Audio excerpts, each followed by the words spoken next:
Marketing Square. Bienvenue sur Marketing Square, le rendez-vous du gros marketing. Le gros, c'est un marketing qui sort des clous, qui se réinvente, qui se renouvelle. C'est aussi un mindset qui repose sur l'envie de se dépasser, de se détacher de ses opinions une bonne fois pour toutes et d'apprendre en continu. Si tu te reconnais dans cette description, que tu sois débutant ou expert, abonne-toi. Ce podcast va devenir ton meilleur allié. Ce podcast est rendu possible par Richmaker, la plateforme que j'ai lancée pour permettre enfin aux marques de monter des partenariats qui fonctionnent.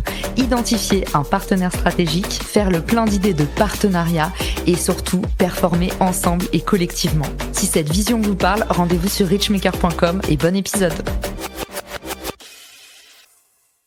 Bonjour à tous et bienvenue dans ce nouvel épisode de Marketing Square. Aujourd'hui, on va parler de culture d'entreprise. On avait déjà parlé du why, on parle beaucoup de stratégie d'acquisition. Il se passe plein de choses dans la vie d'une startup et aujourd'hui, j'ai l'honneur de recevoir Pierre Gobil, qui est le fondateur de l'académie en ligne 34 éléments. Pierre, bienvenue sur Marketing Square. Merci de m'avoir, Caroline, je suis ravi d'être là.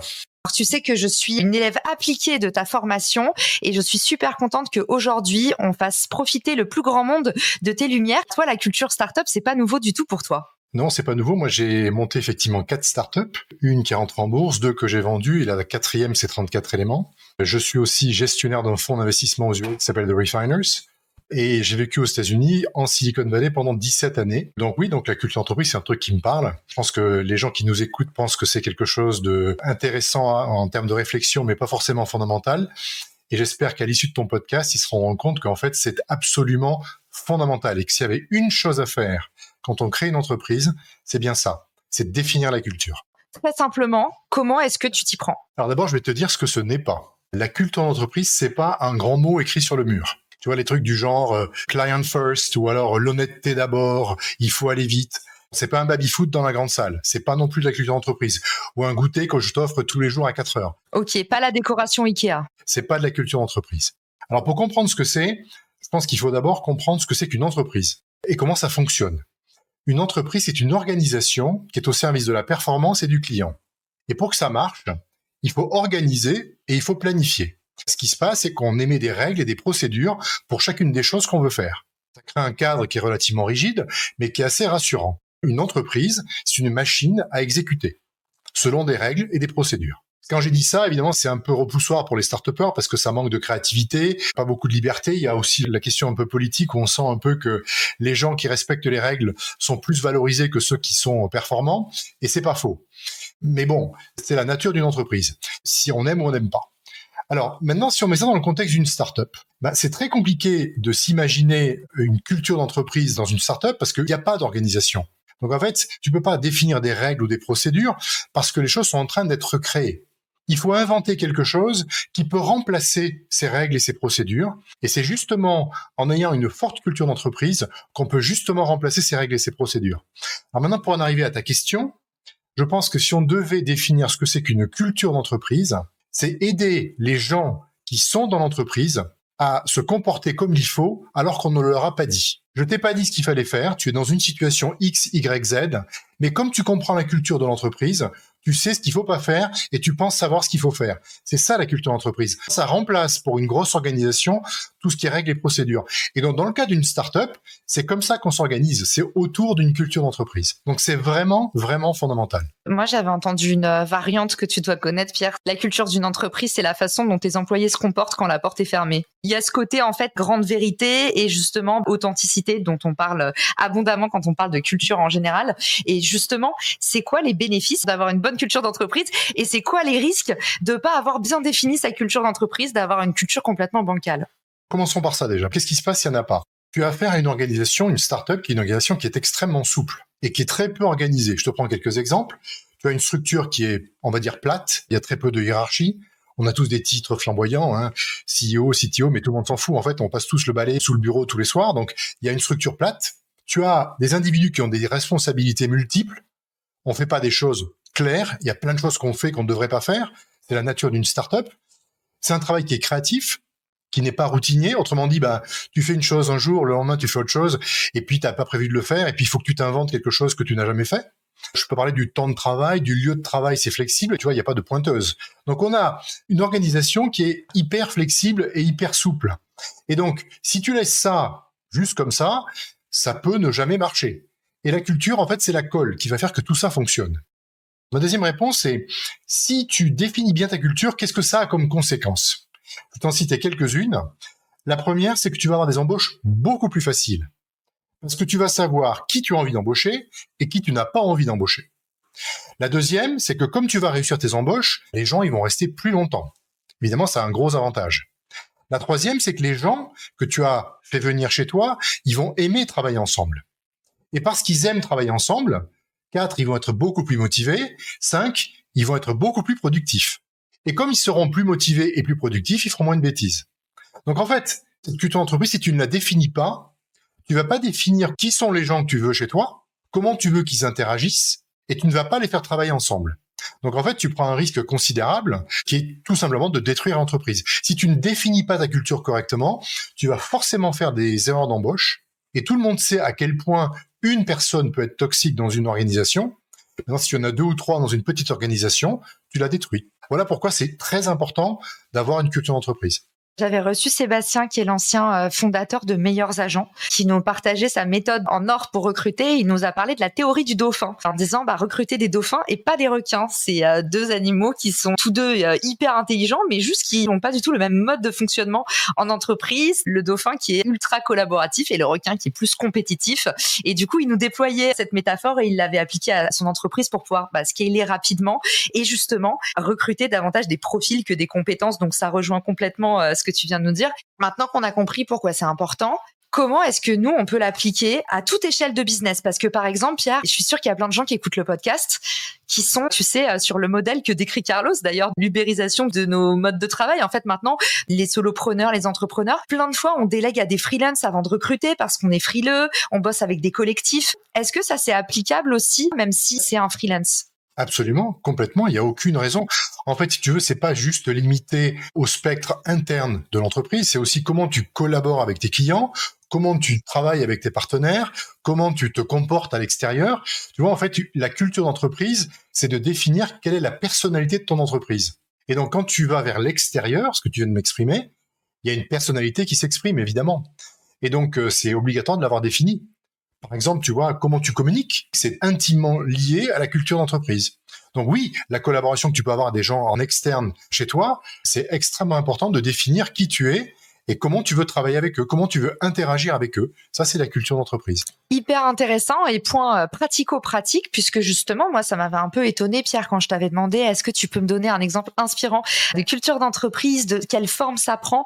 Tu m'avais envoyé la charte Netflix qui est publique. Et donc, toi, tu nous dis, quelque part, c'est un document un peu public dont on est en train de parler, Pierre. Ça se met sur un site, en signature email. Quelle forme ça prend pour le diffuser? Alors moi, je trouve que effectivement, ça peut être un document public à la Netflix qui était la Bible à l'époque quand ils l'ont sorti. Ça a été une révolution parce qu'on s'est dit waouh, enfin quelque chose de tangible sur des trucs importants.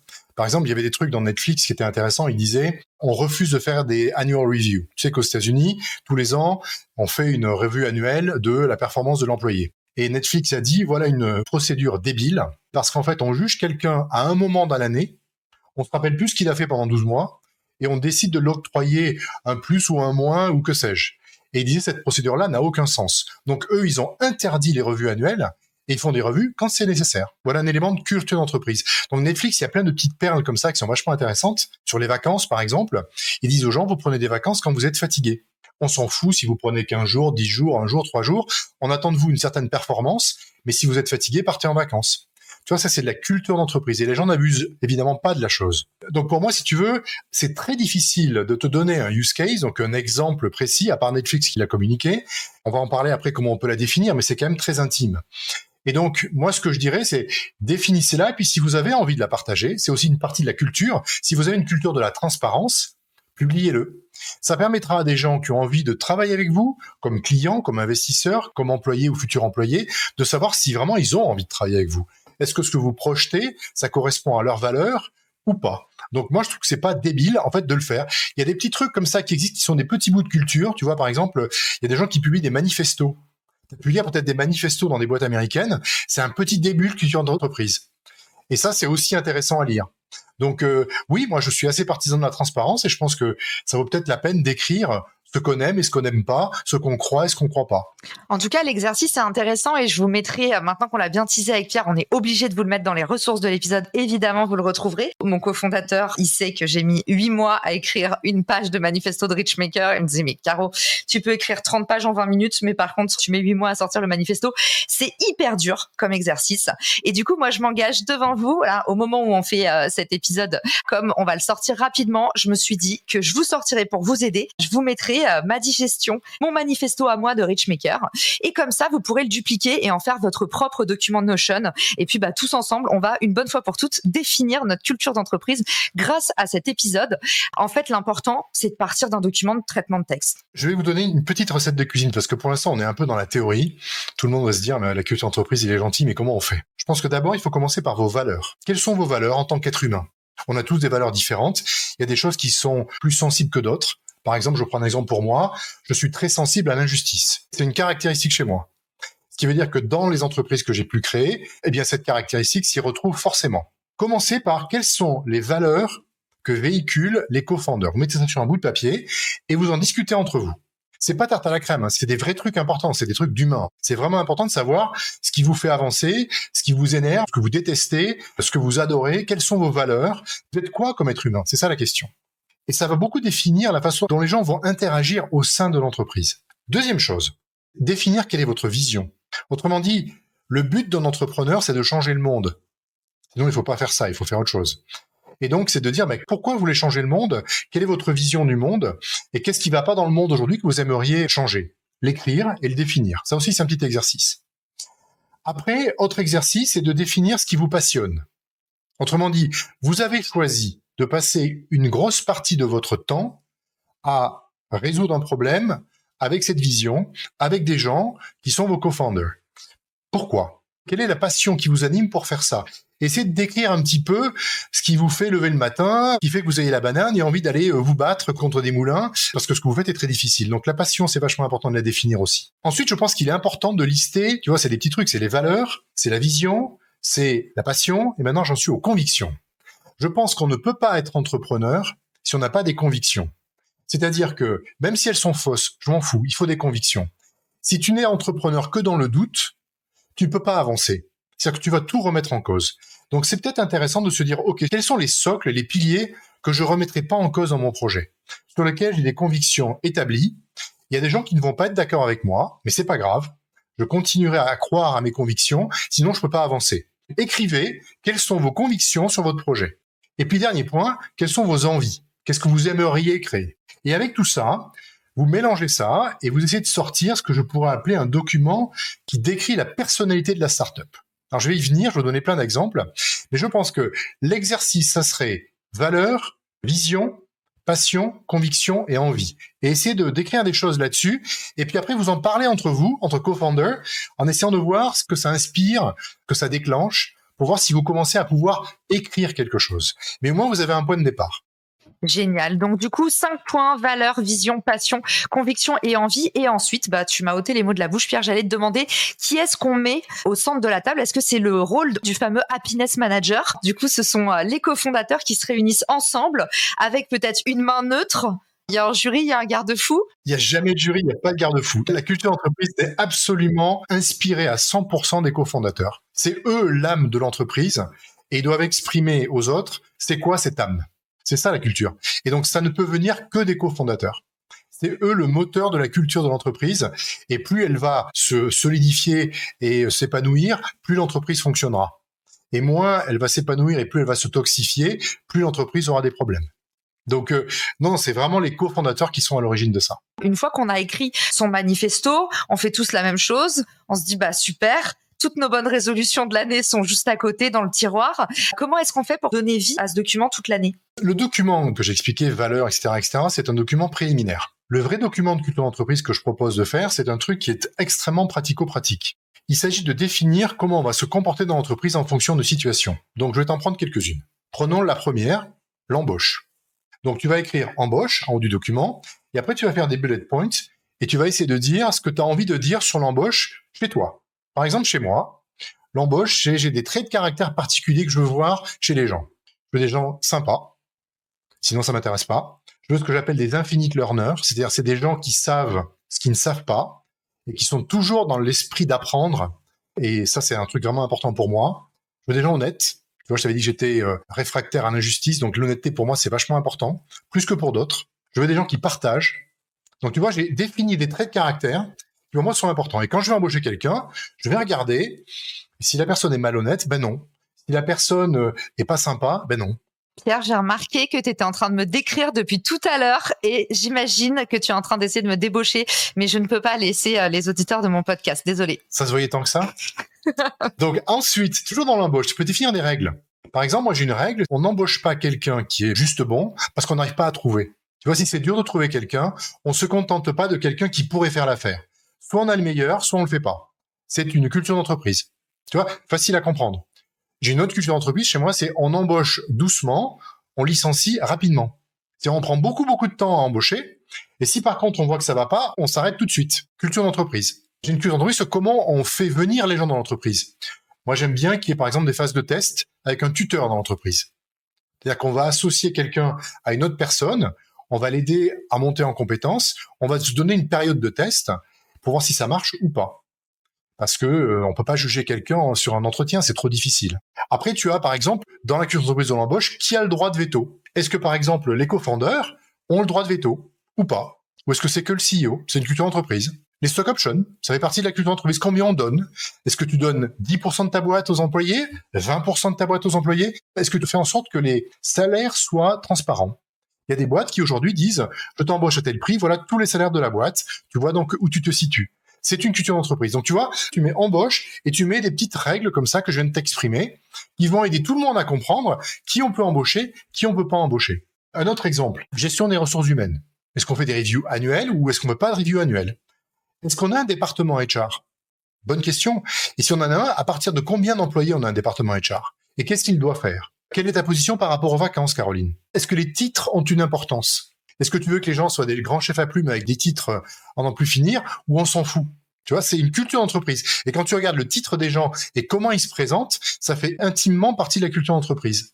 Autre exemple de HR, si quelqu'un se fait débaucher, comme je suis en train d'essayer de le faire avec toi, pour un salaire beaucoup plus important, je t'ai pas encore tout dit, est-ce que on doit laisser partir quelqu'un qui est bon, qui contribue pour une question de salaire? C'est une culture d'entreprise. Donc tu vois, c'est des petites règles qu'on fixe sur le HR qui vont aider à décider. Donc c'est aider à se comporter comme il faut en fonction de ces petites règles. Un autre exemple, le produit. Dans le développement produit, on pourrait dire, ben non, il n'y a pas de culture. Mais si, il y a une culture. Par exemple, on va dire, on veut favoriser l'itération à la perfection. Ça veut dire que moi, en tant que CEO, je dis à mon développeur, s'il y a du bug, c'est pas grave. Je veux que ça aille vite et que tu itères. D'accord? C'est une culture d'entreprise. On verra les bugs après. Ça peut être aussi, sur le produit, on peut rajouter une fonctionnalité, pour autant qu'on sache mesurer son impact. Si on peut pas, on la fait pas. Culture d'entreprise. Donc tous les gens qui vont développer une fonctionnalité vont se dire, est-ce qu'on peut mesurer l'impact de ça ou pas? Si on peut pas, on le fait pas. Si tu rajoutes une feature, réfléchis à celle que tu pourrais enlever. C'est une culture d'entreprise. Parce que je voulais pas avoir une usine à gaz, et donc je demandais ça. Donc tu vois, même au niveau du produit, tu peux avoir un tas de petites règles comme ça qui permettent à un développeur de vraiment comprendre comment on développe dans cette boîte. Exactement, et j'imagine que ça doit également pacifier les relations parce qu'en fait, à chaque fois que tu systémises, à chaque fois que tu mets les choses noir sur blanc, bah en fait, là, on est tous en train de se dire, mais le nombre de discussions, d'allers-retours, de réunionites que ça doit empêcher en interne, ça permet aux gens de moins prendre personnellement peut-être aussi les décisions de l'entreprise. Oui, puis surtout, ça permet à quelqu'un de décider sans avoir à en discuter. Je pense que c'est ça le truc important. C'est de dire ça, j'ai le droit de le faire parce que c'est dans la culture, et donc de comprendre comment te comporter finalement. Et donc en fait, on évite le côté procédure, règles, machin, qui est très rigide et qui emmerde tout le monde, parce qu'on a défini des règles qui sont des règles simples. Par exemple, tu vois, comment on communique? Est-ce que les startups se sont posé la question de comment on communique? Par exemple, moi j'ai des règles qui sont, je veux pas qu'on communique pour se sentir bien. On communique si ça sert le purpose de l'entreprise. Donc si quelqu'un veut m'interviewer pour me parler de moi, je le fais pas. Ça sert pas le purpose de l'entreprise. Ça n'a pas d'intérêt. C'est pour ça qu'on me voit peu d'ailleurs, parce que ça m'intéresse pas. Communication, c'est est-ce que tu embauches une agence de public relation ou pas? Tu vois, c'est une décision. Est-ce que tu y crois ou est-ce que tu y crois pas? Moi, j'y crois pas. Donc, je n'ai pas. C'est ma décision, c'est ma position. Il y a des gens qui sont en désaccord avec moi, ils ont raison, mais c'est ma position. Et donc, chez moi, il n'y a pas d'agence de PR. Voilà. Le niveau de transparence. Est-ce que, par exemple, tu partages les moments douloureux dans une boîte? Il y a des gens Tu vois, Carlos est un bon exemple et moi je trouve que c'est vachement bien ce qu'il fait. Quand c'est difficile pour lui, il le dit. Et donc, il crée de l'empathie. Mais c'est une culture d'entreprise qu'il a. Il a la culture de partager les mauvais moments aussi. Alors que tu as plein de start-upers qui sont toujours un peu les rois du pétrole, tout va bien, je suis en train de tout déchirer, etc. Alors que tout le monde sait que c'est pas vrai. Je reprendrai toute cette trame que tu nous as donnée. On a cité l'embauche, tu nous as parlé du onboarding, des stock options. Après, il y a eu la partie RH, comment tu recrutes, pourquoi, et puis comment tu te sépares éventuellement aussi d'un employé, comment tu gères peut-être même tes périodes d'essai. Tout ça, ça reprend l'idée de la justice, moi je trouve aussi, Pierre, parce que mettre un document qui est un peu le même pour tout le monde, ça évite aussi, je pense, de prendre les choses un peu plus personnellement. Et puis, il y a le produit. Alors, le produit, tu sais que moi, j'ai la featurite aiguë avec mon cofondateur. Ça va peut-être le protéger de tous ces moments où je discute avec un pote et je me dis, mais faut qu'on mette ça en place sur Richmaker. Donc, c'est un bon pare-feu, je pense, entre les équipes produits marketing. Et puis, la partie communication, où est-ce qu'on place nos efforts, peut-être le budget, comment est-ce qu'on priorise les dépenses, est-ce que c'est à l'année, est-ce que c'est au mois, comme chez moi. Moi, je déteste les budgets annuels, je ne comprends pas, j'ai jamais fait ça. Et puis, le niveau de transparence, et ça inclut du coup ce document que vous pourrez rendre public ou pas. Est-ce que j'ai bien résumé, Pierre ? Oui, puis tu as d'autres trucs. En fait, il faut que les gens se disent quels sont les critères qui me paraissent importants. Et donc, moi, je t'ai dit embauche, je t'ai dit gestion des ressources humaines, produits et communication, mais il y en a d'autres. Tu vois, par exemple, comment on décide. Voilà un truc tout con qui est vraiment important. Et donc, c'est de dire, par exemple, tu es responsable de ça, ça veut dire quoi ? Est-ce que j'ai le droit d'aller jusqu'à faire une erreur ? C'est de la culture d'entreprise. Moi, je dis aux gens, vous avez le droit chez moi de faire une erreur, pas 2 fois la même. Ça, c'est de la culture d'entreprise. Donc, tu peux faire des conneries, pas 2 fois la même. C'est une culture d'entreprise. Les décisions, c'est aussi un élément. Tu peux aussi parler de management, comment on manage. Quel est mon niveau de liberté dans l'entreprise et comment je le définis ? Très important. Et donc, la liberté s'arrête où ? Comment tu veux que les gens se comportent chez toi ? Quelle liberté ils ont ? Si je veux acheter un ordinateur, je peux le faire tout seul ou pas ? Donc, c'est quel est ton niveau de liberté dans ce qu'on te demande de faire ? C'est très associé à ton niveau de responsabilité aussi, évidemment. Mais c'est important de le définir. Est-ce que les rôles que chacun a sont explicités de manière claire dans l'entreprise pour qu'il n'y ait aucune ambiguïté ? Est-ce que tu partages les mauvaises nouvelles avec les gens ou pas ? Est-ce que tu expliques les décisions ou pas ? Donc, tu as plein de sections comme ça auxquelles les gens doivent réfléchir en disant c'est quoi les points sur lesquels je veux insister et quelles sont les petites règles que je veux exprimer pour chacun de ces points.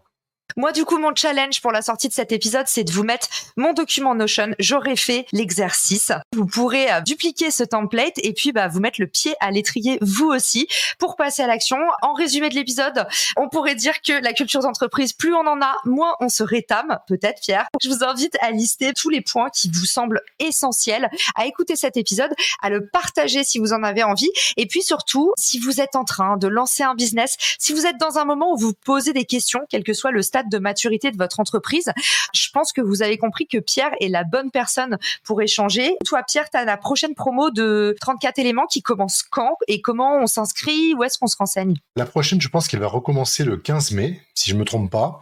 Et on se renseigne comment ? Eh bien, vous allez sur le site web 34éléments.com et il y a un petit bouton en haut qui dit « J'ai envie de parler ». J'ai envie de discuter ou j'ai envie de discuter avec Pierre. Donc, vous cliquez dessus, vous prenez un rendez-vous sur mon calendrier de 15 minutes. Et pendant 15 minutes, je vous dirai ce que je fais, vous me direz pourquoi vous me parlez, et on verra si on a un fit, et si on a un fit, on le fera. C'est tout simple. Et ça me rappelle des souvenirs, puisque nous, on a été mis en relation par Arnaud Gazet. Mais par contre, j'avais fait ce petit rendez-vous aussi avec toi. Et puis, si on veut t'envoyer des remerciements pour l'épisode, Pierre, ou te poser des questions, où est-ce qu'on peut le plus facilement te contacter ? Sur mon email, c'est pierre@34éléments.com. On mettra ton email, mais également le lien de ton LinkedIn. Dans les ressources de l'épisode, il y aura aussi du coup la fameuse charte Netflix dont on vous a parlé, les points clés de l'épisode pour ceux qui n'ont pas pu prendre des notes, et puis bien sûr mon challenge, que ce soit bon ou mauvais, je m'engage à rendre public du coup mon document de travail que j'aurais fait à partir de cet épisode. Merci Pierre pour tout ce que tu nous as partagé, et je vous dis à tous à très vite dans un nouvel épisode de Marketing Square. Ciao! Si cet épisode te plaît, tu peux le partager en me taguant ou lui laisser 5 étoiles sur Apple Podcasts. Marketing Square.